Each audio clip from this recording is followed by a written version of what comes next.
Bengaluru rave పార్టీలో నటి హేమ సహా ఎంతో మంది మత్తురాణులు కిక్కురాజులు పోలీసులకు దొరికిపోయారు. అయితే ఈ విలాసవంతమైన రేవ్ పార్టీ నిర్వహించిన వ్యక్తి పేరు లంకపల్లి వాసు అలియాస్ వాసు. ఇతని గురించి తెలిసి యావత్ దేశ ప్రజలే షాక్ అవుతూ ఉన్నారు. ఎందుకంటే జీవితం మీద కసితో ఎదిగాడు, కాకపోతే అడ్డదారులు తొక్కాడంతే. దారుణమైన జీవితం, చుట్టూ కష్టాలతో మొదలైంది వాసు జీవితం. ఇతను ఉండేది విజయవాడలోని ఆంజనేయ వాగు సెంటర్. తండ్రి లేడు, చిన్న గుడిసెలో జీవితం మొదలైంది. తల్లి దోశలు అమ్ముకొని పిల్లలను పెద్ద చేసింది. ఆ తర్వాత ఆమె ఎల్ఐసి ఏజెంట్ గా మారింది. వాసుకు అక్కా చెల్లి ఉన్నారు. చిన్నప్పటి నుంచి కూడా వాసుకు కష్టాలు బాగా తెలుసు. అందుకే ధనికుడి కావాలనే పట్టుదల కసి మనసులో ఉండేది. తల్లి మాత్రం బాగా చదువుకుంటే జీవితం మారుతుందని చెప్పేది. అయినా కూడా 10 వరకు నిక్కుతూ నిలుగుతూ చదివాడు. 10 పాస్ అయ్యాడు. కానీ చదువు అబ్బదని ముందే గుర్తించేశాడు. చదువు లేకపోతే జీవితంలో ఎదగలేవని తల్లి చెప్పినా కూడా చదువు మానేశాడు. ఆ తర్వాత ఎప్పుడూ తనకిష్టమైన క్రికెట్ ఆడుతూ జులాయిగా తిరిగేవాడు. క్రికెట్లో మంచి పట్టుంది. బ్యాటింగ్లో దిట్ట వాసు. క్రికెటర్ కావాలనే ఆశ ఉండేది, కానీ అది ఆచరణ సాధ్యం కాదని తేలిపోయింది. గల్లీలో ఆడే తనకు గుర్తింపు రావడం కల అనుకున్నాడు. ఆ తర్వాత చిన్న చిన్న పనులు చేశాడు. అప్పుడే ఐపీఎల్ హంగామా దేశంలో మొదలైంది. అతని స్నేహితులు ఐపీఎల్ మ్యాచ్లపై బెట్టింగులు కాస్తూ ఉండేవారు. అప్పుడే బుకీలతో పరిచయం పెరిగింది. క్రికెట్ మీద అవగాహనే కాదు, అనాలిసిస్ చేయగల టాలెంట్ వాసుకి ఉంది. పిచ్ నుంచి బౌలర్, బ్యాట్స్మెన్ కెపాసిటీ అంచనా వేసి అందరికీ సాయం చేస్తూ ఉండేవాడు. ఆ తర్వాత బాల్కు 6 కొడతాడా లేదా, మ్యాచ్ గెలుస్తుందా ఓడిపోతుందా అని చెప్పి బుకీలకు భారీగా డబ్బులు వచ్చేలా చేసేవాడు. అలా డబ్బు సంపాదించడం మొదలుపెట్టి ఆ తర్వాత తానే బుకీగా మారిపోయాడు. కొన్ని మ్యాచ్ల్లో డబ్బులు ఎగ్గొట్టి మరికొన్నింట్లో డబ్బులు ఇస్తూ నెట్వర్క్ను విస్తరించాడు వాసు. విజయవాడ నుంచి విశాఖకు, ఆ తర్వాత హైదరాబాద్కు బెట్టింగ్ ర్యాకెట్ని విస్తరించడమే కాదు, తానే లీడర్ అయ్యాడు వాసు. ఇతనికి విజయవాడలోనే 150 మంది బుకీలు ఉన్నారంటే ఇక దేశవ్యాప్తంగా నెట్వర్క్ ఎంతలా ఉందో అర్థం చేసుకోవచ్చు. గతంలో జింబాబ్వే ఆస్ట్రేలియా మ్యాచ్పై వాసు పెద్ద ఎత్తున బెట్టింగులకు తెరలేపాడు. ఈ మ్యాచ్లో ఆస్ట్రేలియా గెలుస్తుందని 75% మంది కోట్లలో బెట్టింగులు కాచారు. కానీ అనూహ్యంగా ఆ మ్యాచ్లో జింబాబ్వే గెలవడంతో ఆ ఒక్క మ్యాచ్ మీదే 5 కోట్లు సంపాదించాడట వాసు. ఆ తర్వాత మ్యాచ్లు సాగినన్ని రోజులు కూడా ఇక పండగే. తర్వాత ఇంటర్నేషనల్ మ్యాచ్లకు కూడా బెట్టింగులను విస్తరించాడు. ఇలా కోటాను కోట్లు సంపాదించే క్రమంలో నాయకులకు లంచాలు ఇచ్చి పరిచయాలు పెంచుకున్నాడు. ఆ తర్వాత కొంతమంది అధికారులను గుప్పిట్లో పెట్టుకున్నాడు.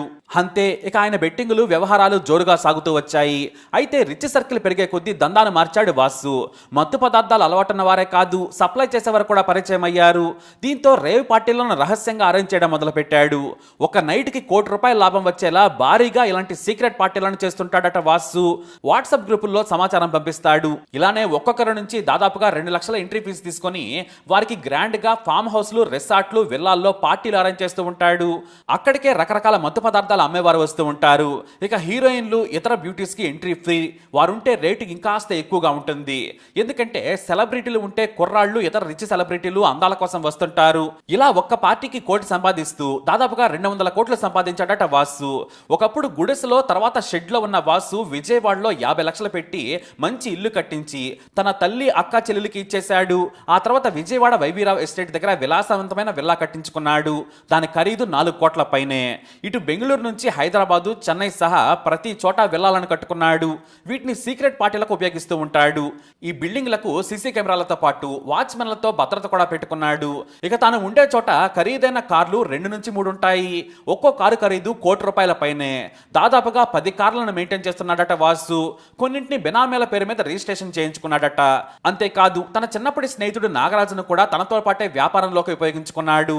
అతను కూడా పెద్ద బుకిగా మారడమే కాదు, వాసుకి తోడుగా ఉండి కోట్లకు పడగలెత్తాడు. వీరిద్దరూ ఆంజనేయ వాగులో పెద్ద సెన్సేషన్. ఎందుకంటే ఒకప్పుడు ఫ్రెండ్స్ ని టీకి, టిఫిన్లకి డబ్బులు అడుక్కుని బ్రతికారు. వాసుకైతే కాళ్లకు చెప్పులు కూడా సరిగ్గా ఉండేవి కావు. కానీ నేడు ₹1,00,000 విలువైన చెప్పులు, ₹1.5 కోటి కారులో తిరుగుతూ ఉన్నాడు. ఇటు నాగరాజు సైతం సూపర్ రిచ్ అయ్యాడు. వీరంతా ఎలా ఎదిగారా అనేది బంధువులకు, కాలనీ వాసులకు మిస్టరీ. మరోవైపు విజయవాడకు నెలకు 1 లేదా 2 సార్లు మాత్రమే వచ్చి వెళుతుంటారు. తినడానికి సరిగ్గా తిండి లేని స్థాయి నుంచి కోట్లకు పడగలెత్తిన వాసు బెంగళూరు రేవ్ పార్టీతో పోలీసులకు దొరికిపోయాడు. బెంగళూరు శివార్లోని గోపాల్ రెడ్డి అనే వ్యక్తికి చెందిన ఫామ్ హౌస్ లో రేవ్ పార్టీని అరేంజ్ చేశాడు. దాదాపు 200 మందికి వాట్సాప్ లో ఆహ్వానాలు పంపాడు వాసు, అతని స్నేహితులు. ఒక్కొక్కరి నుంచి 2 లక్షలు వసూలు చేశారు. ఇక మత్తు మందులు, గంజాయి, ఇతర కిక్కిచ్చే పౌడర్లు పీల్చే వారికి చెట్ల మధ్యలో చీకట్లో టేబుల్స్ ఏర్పాటు చేశారు.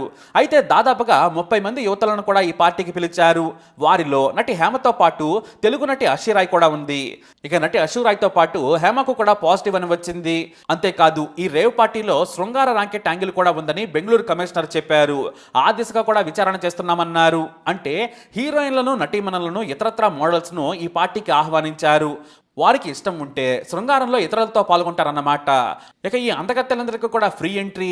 వారు కేవలం పార్టీకి కళ తెచ్చేందుకు, ఇతర విటులకు సుఖాన్ని ఇచ్చేందుకు వారి వారి ఇష్ట ప్రకారం ఈ పార్టీలో ఎంజాయ్ చేస్తారని పోలీసుల ప్రాథమిక విచారణలో తేలింది. దీంతో పోలీసులు ఈ ర్యాకెట్ యాంగిల్లోనూ విచారణ చేస్తున్నారు. ఎందుకంటే భారీగా సినిమా పరిశ్రమకు చెందిన యాక్టర్స్, మోడల్స్ హాజరయ్యారు. దీంతో వీరికి ఫ్రీ ఎంట్రీ ఇచ్చి వారితో తప్పుడు పనులు చేయించి కూడా డబ్బు సంపాదిస్తున్నారు అనేది పోలీసుల అనుమానం. అయితే ఎవరెవరు ఇలాంటి కుంభకోణంలో ఉన్నారనేది కూడా తేల్చే పనిలో పడ్డారు పోలీసులు. ఇప్పుడు సోషల్ మీడియాలో హేమ, ఆ తర్వాత వాసులే హాట్ టాపిక్ గా మారారు. ఆమె తాను వెళ్లలేదని చెప్పడంతో కమిషనర్ కూడా హేమ ఈ పార్టీలో ఉన్నారు, శాంపిల్స్ కూడా తీసుకున్నామని చెప్పారు. మరోవైపు ఆమె మీడియాపై దురుసుగా నోరు పారేసుకున్నారు. టైం వచ్చినప్పుడు నేను మాట్లాడతానంటూ తనకు వ్యతిరేకంగా వార్తలు రాస్తున్నారని ఫైర్ అయ్యారు ఆమె. అంతేకాని బెంగళూరు పోలీసుల గురించి మాత్రం మాట్లాడలేదు ఆమె. అసలు ఆమె గురించి చెప్పిందే పోలీసులు కదా అంటూ మరోసారి హేమపై ఫైర్ అయ్యారు. ఇక హేమ ఫ్లైట్ టికెట్ కూడా దొరికింది. హైదరాబాద్ టు బెంగళూరు శనివారం సాయంత్రమే వెళ్ళినట్లు సోషల్ మీడియాలో వైరల్ గా మారింది ఆ ఫోటో. మొత్తానికి హేమ పరిస్థితి అయితే అలా ఉంది. ఇక చెప్పులు కూడా లేని, తిండికి లేని స్థాయి నుంచి వాసు ఇలా కోటాను కోట్లు సంపాదించడం మాత్రం సెన్సేషనే. జీవితంలో కసి ఉన్న వాసు డబ్బు సంపాదనకు షార్ట్ కట్స్ వెతికి దారి తప్పాడు. కానీ ఎవరు ఊహించిన లైఫ్ ను మాత్రం లీడ్ చేస్తున్నాడు. కాకపోతే వాసు కిడ్నీ సమస్యతో బాధపడుతున్నట్లు వార్తలు మీడియాలో వచ్చాయి. మొత్తానికి ఈ వాసు ఇప్పుడు ట్రెండింగ్. మరి వాసు జీవితంపై మీ అభిప్రాయాన్ని కమెంట్ ద్వారా తెలియజేయండి. అలాగే హేమ గురించి మాత్రం అస్సలు మర్చిపోకండి. యూట్యూబ్ అప్డేట్స్ కోసం మై ఛానల్ ఫాలో అవ్వండి. అలాగే తప్పకుండా సబ్స్క్రైబ్ చేసుకోండి. అదే నేను ఇప్పుడే వీడియో బయట తీస్తున్నాను, నిన్ను కూడా లైన్లోనే పెట్టాను. ఇప్పుడు నువ్వు ఏ ఛానల్లో వర్క్ చేస్తున్నావు? తెలుగు వన్. ఏమండి, నేను అన్ని ఆన్లైన్లోనే ఉన్నాను. నేను మంచిగా ఫామ్ హౌస్లో ఎంజాయ్ చేస్తున్నాను, చిల్ అవుతున్నాను.